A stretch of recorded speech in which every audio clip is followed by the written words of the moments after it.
Ferdinand Magellan is often remembered as a man who chased the edge of the world, yet long before ships and maps filled his future, he was already carrying a quiet contradiction between obedience and restlessness inside his young observant mind. As a boy, he learned early how silence could feel louder than conversation, especially when he stood among others who seemed content with familiar paths while his thoughts drifted far beyond the visible horizon. He belonged to a world that valued order, loyalty, and tradition, yet something in him resisted staying neatly placed, creating an unease that never fully turned into rebellion, but also never softened into comfort. Even in crowded spaces, Ferdinand often felt like a visitor, as if his attention lingered on details others ignored, such as shifting light, distant sounds, or the subtle way anticipation tightened the chest.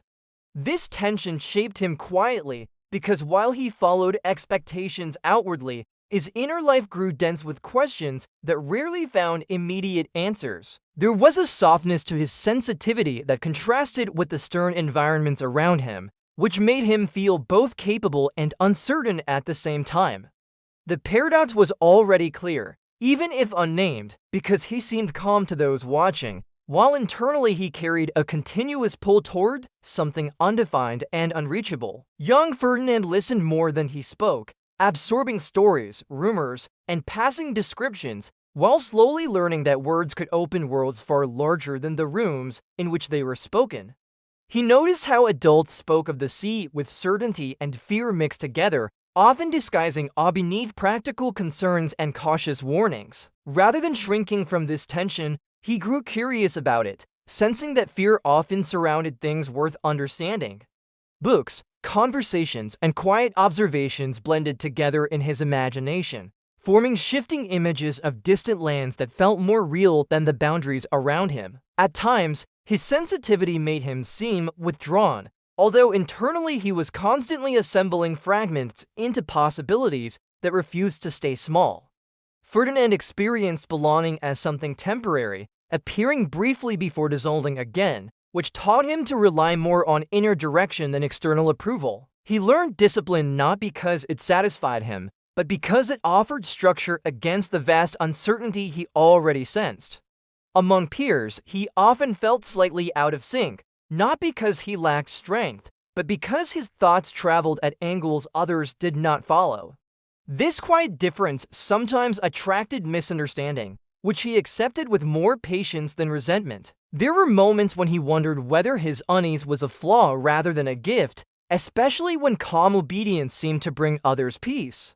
Yet curiosity kept returning, persistent and uninvited, reshaping doubt into motion rather than despair.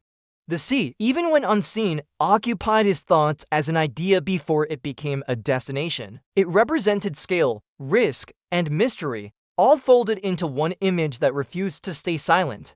Ferdinand noticed how authority demanded certainty, while exploration required tolerance for not knowing. This contrast unsettled him deeply because he sensed truth existed somewhere between command and imagination. He began understanding that loyalty to oneself could quietly conflict with loyalty to institutions, even before he had language for such ideas. While others prepared for predictable futures, he found himself preparing mentally for uncertainty, rehearsing patience more than ambition. In reflective moments, he considered how distance changed stories, realizing that truth often stretched rather than broke. His inner world grew layered, shaped by restraint on the surface and expansion beneath. This balance made him both steady and restless, a combination that confused those who expected one or the other.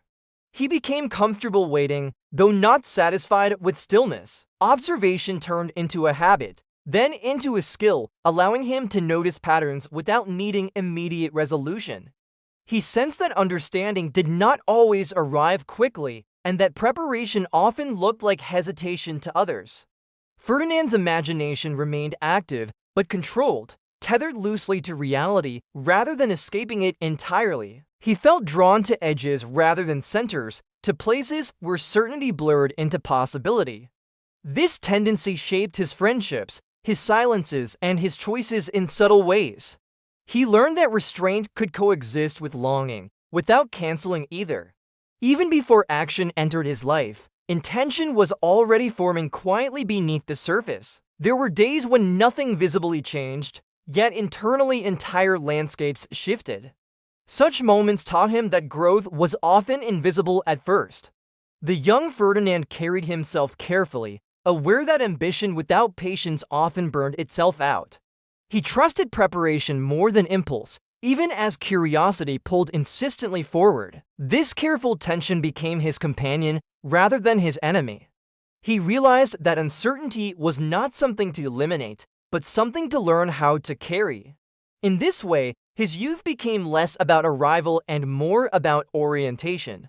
The world ahead remained undefined, yet strangely familiar in feeling. Ferdinand sensed that movement would eventually be required, though timing mattered more than speed. For now, he remained suspended between readiness and waiting. This pause, heavy with expectation, quietly shaped the person he was becoming. The quiet balance he had learned began to tip as responsibility approached, because opportunities whispered promises while doubts cautioned restraint, and Ferdinand discovered that choosing direction felt heavier than standing still ever had before. As he moved among seasoned sailors and officials, he listened carefully to confident voices that masked uncertainty, and he felt how experience could harden curiosity unless someone deliberately protected it.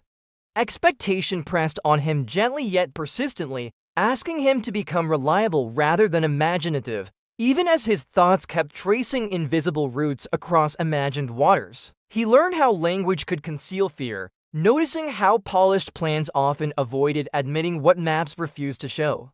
Rather than rejecting this world, Ferdinand studied it patiently, observing how authority functioned through confidence, repetition, and carefully controlled silence. Inside him, imagination adjusted rather than retreated, learning to survive within constraints rather than dissolving under them. Each discussion of trade or territory sharpened his awareness that ambition often borrowed the clothing of necessity.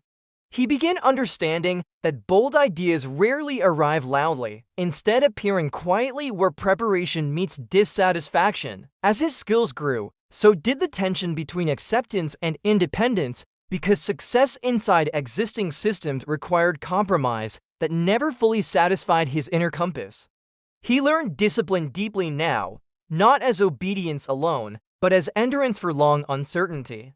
The sea changed from idea to obligation, becoming something he would need to face rather than merely imagine. With this shift came a heavier solitude, since few around him shared the same mix of patience and restless inquiry. Ferdinand noticed that belonging often required narrowing vision, while exploration demanded keeping it wide and unfinished. This realization unsettled him, yet it also clarified why comfort never held him for long. The more he learned, the more he sensed gaps between what was known and what was assumed. He carried these gaps carefully, refusing to fill them too quickly with certainty borrowed from others. Choices began forming quietly, shaped by restraint, ambition, and a growing tolerance for risk. He recognized that courage did not arrive suddenly, but accumulated through repeated acceptance of doubt. Stories of distant passages lingered in conversations, half believed and half dismissed, yet they tightened something in his chest that refused to loosen. Rather than arguing openly, Ferdinand refined his listening, knowing timing mattered as much as truth. He realized persuasion required patience because resistance often protected fear rather than reason. This understanding made him calmer externally, even as pressure gathered internally like a held breath. His sensitivity, once a source of quiet discomfort, became a tool for reading rooms, moods, and unspoken limits. With growing awareness, he learned when to advance and when to wait, treating hesitation not as failure, but as strategy. Still, moments of doubt resurfaced at night, when ambition felt too heavy to justify and too persistent to ignore. In these hours, imagination returned strongest, reframing uncertainty as possibility rather than threat. He sensed that the unknown was not emptiness, but space awaiting interpretation. This thought steadied him, even as practical obstacles remained firmly present. Support arrived inconsistently, often accompanied by suspicion, which taught him resilience without bitterness. He learned that conviction sometimes looked like stubbornness until success reframed the story. The balance he carried shifted again, closer now to decision than contemplation. Preparation extended beyond skill, becoming emotional readiness for loss, delay, and isolation. He accepted that progress would not follow straight lines, but curves shaped by compromise and persistence. As he stood closer to action, hesitation transformed into focus rather than fear. The scene now felt inevitable, less a dream than an unanswered question demanding response. Ferdinand understood that direction, once chosen, would redefine him regardless of outcome. This awareness did not frighten him away, but it slowed his steps with intention. He sensed that the cost of movement would be paid gradually, not all at once. The world around him continued as usual, unaware of the internal threshold he approached. Inwardly, something settled, not into certainty, but into readiness for uncertainty at scale. He recognized that exploration always began long before departure, shaped in silence and patience. The gap between thought and action narrowed subtly each day. What remained unresolved was no longer whether he would move forward, but how far he would be willing to go. That question lingered, heavy but steady, guiding his attention toward horizons not yet named. The moment had not arrived yet, but its shadow already shaped his posture and gaze. With each passing exchange and careful observation, momentum accumulated quietly. The future pressed closer now, not demanding haste, but refusing to be ignored any longer.